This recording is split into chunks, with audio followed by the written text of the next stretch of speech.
Till that after Ayrton Senna's fatal crash, an Austrian flag was found in his race car. He had intended to raise it in honor of Roland Ratzenberger, who had died during qualification the previous day. I remember those few days vividly. Rubens Barrichello also had a nasty accident earlier that weekend. Horrible few days for motorsport. Made even worse by the fact that I think Senna had complained that he felt unsafe in the new cars as they'd taken out lots of the driver aids. It's a testament to the safety of F1 these days. Since Senna, only one other driver has died during a race since 1994, and the cars are as fast as ever. For instance, the horrific Grosjean crash, where the car was split in half and erupted in flames. Grosjean was able to escape with minor injuries. There was also a nasty incident during pit stops where a tire got loose and flattened a mechanic. I think there was also crowd injured during an accident as well. It was a very bad weekend for F1. I'm so glad with the improvements of safety in F1 in the last years. The halo is a lifesaver. Though some regulations still can be improved. Senna was one of the greatest ever, and it's a tragedy that his career was cut short. With all the newfound popularity of F1, with the increased promotion on social media, etc., I hope they promote the history of the sport well. Legends like Senna should be celebrated for the unbelievable talent they had, as much as artificial drama of DTS and viral TikTok videos can bring young eyes, and money, to the sport. Although I believe he had been told he was not welcome at Senna's funeral, so he might not have had much of a choice but to go to Ratzenberger's funeral instead, this quote from FIA President Max Mosley always stuck with me. Roland had been forgotten. So, I went to his funeral because everyone went to Senna's. I thought it was important that somebody went to his. The night before the race, a friend of his had tried to convince him not to race as he felt upset and unsafe over what had happened the previous day. If only he had listened. Another coincidence related to the incident was, due to miscommunication among the management and marshals, Eric Comas was able to get on the track under red flag condition. Due to that, he was the only racer who was present when Senna was being airlifted to hospital. Eric Comas was the same guy who was saved by Senna a few years ago in an accident. He was so shocked that he withdrew and retired from F1. Senna was on the brink of not driving that Sunday, but listened to his head instead of his heart. I am still convinced Senna would have retired at the end of '94, would he have won the title. I would have loved to see him, grey and wrinkly, handing out trophies at Interlagos. Alas. The Art of Racing in the Rain. Damn good book/movie. Worth a watch if you've never seen it and want to know how dangerous Formula One used to be. Grand Prix, The Killer Years. There is a great documentary, Senna. I don't really follow F1, but it is one of the best documentaries I have seen about any subject. I was very young when that happened. Ayrton was my favorite racer. I used to watch the races all the time with my dad. I haven't watched a race since that day. I was watching it on live TV.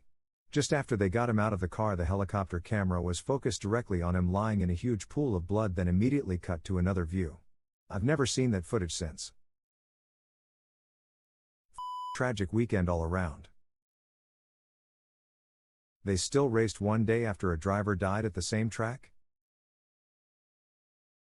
I just can't understand why this race wasn't cancelled. His tradition of waving the Brazilian flag started in 1986, right after Brazil got eliminated from the World Cup in Mexico. Senna won the following day at Detroit, and in the cool-down lap, he spotted a fan with the national flag and borrowed it to cheer his people. In return, the national team dedicated the 1994 World Cup to his memory, 2 months after his passing. Senna. Aceleramos juntos, o tetra e nosso. We accelerate together, the fourth is ours. I haven't watched, listened to, nor followed Formula One racing since the day he died. I used to live within earshot of the Formula One track as a child in Sao Paulo, Brazil, and was a huge fan. Senna was a real one. This was the weekend I stopped watching F1. Simply too much death. I remember the day before, there was an onboard camera POV video where he was live commenting on the track while driving.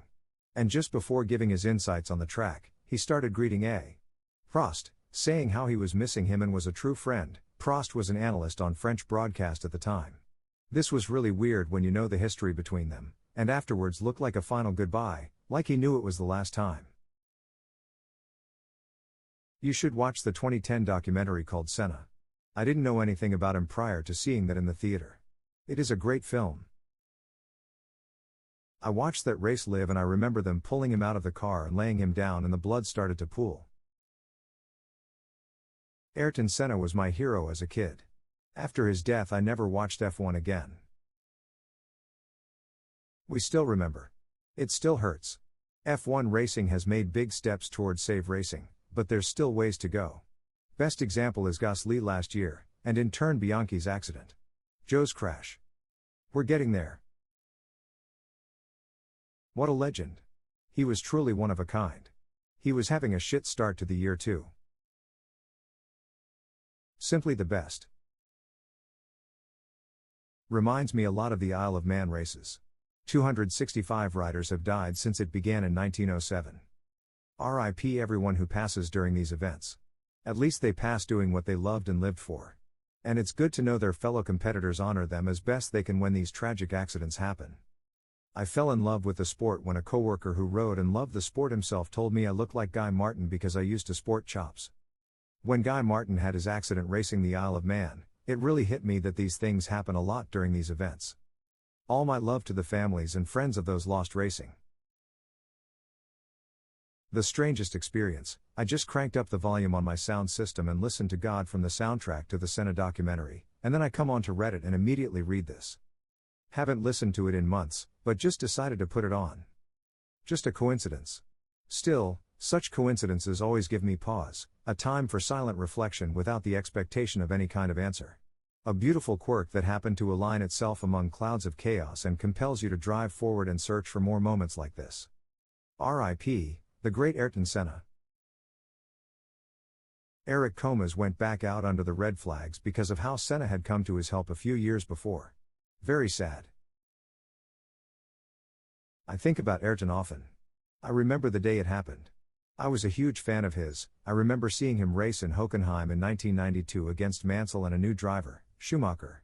Loved those years of F1 before it got lame. F1 racing is coming to Vegas in November. They are going to be here regularly, I understand. F1 is building permanent infrastructure here right now. They sold the first 96,000 tickets immediately. F1 racing right down the strip, past the Bellagio fountains, cool as all hell. Shoddy welds on the steering rack / column, wasn't it? That was a horrible weekend. Should have been cancelled after Roland's fatal crash. Well, that's a big red flag. I appreciate that you used Ayrton Senna's full name, like we're all just supposed to know who or what Senna is without context. As an American, if I hear or see Senna alone, I think of the plant, because the vast majority of Americans, including myself, don't watch F1 and wouldn't know who this guy is. Still, that's tragic. The car goes where the eyes go. I'd just toss out the flag at that point. That thing is obviously cursed. Casual reminder that Senna was grooming a 15-year-old girl who he considered to be his girlfriend. Yes, it was technically legal in Brazil at the time. That doesn't mean it wasn't disgusting. Maybe racing as a sport is stupid and glorifying high-speed driving is killing more people than just race car drivers, but what do I know? It's almost like driving fast is a really dumb thing to do. Or something. Dang, that sucks. I only know that guy's name BC. He got a video game with his name in the title. Double it and give it to the next person. Who liked him? Bro, did F1 cars just have steering wheel spikes back then? Dying every hour. The French and that French racer, that was Senna's, rival plotted to kill him. Documentary makes it clear as day. You too. I played his Sega Genesis game. It was the first race I watched along with my dad. Senna was his favorite driver. He blamed me, like I brought bad luck. Truly the second worst day in motorsports history. The good die young. Safety has improved immensely. The only thing I want improved is the use of yellow and double yellow sectors. At Baku 21, Verstappen and Stroll crashed on track and could have been T-boned at 300 km/h because people were ignoring yellow flags. Senna was a legend. The film about him was superb too. If anyone hasn't seen it, I'd highly recommend a documentary about Senna, simply called Senna. I have no interest in F1 at all, but it's still such an exciting watch. It's well made and covers his life beautifully, with interviews from his friends and family. The flag was inside his overalls. That shit of race shouldn't have been exist. That's the first point. FIA and Williams just looked at for their pockets. That track was too. Had patches before that dangerous curve. That probably helped to that of steering bar. Which was poorly adapted by some keen amateur mechanic.